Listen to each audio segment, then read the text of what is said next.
বাংলাদেশের মুসলমানদেরকে ইত্তেহাদ মাল ইখতিলাফ নীতি অনুসরণ করতে হবে। কারণ এই বাংলাদেশের স্বাধীনতা সার্বভৌমত্বের সাথে ইসলাম ওতপ্রোতভাবে জড়ায় আছে।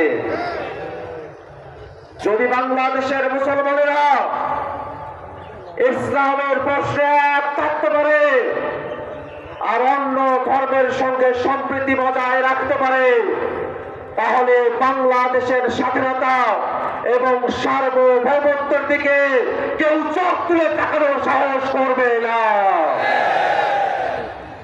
যারা বাংলাদেশের স্বাধীনতা এবং সার্বভৌমত্বকে ক্ষুণ্ণ করতে চায়, তারা 24-এর 5ই আগস্ট থেকে শিক্ষা নিন। 24-এর 5ই আগস্টে বাংলাদেশের মানুষ শুধুমাত্র হাসিনার ফ্যাসিবাদকে তাড়ায় না।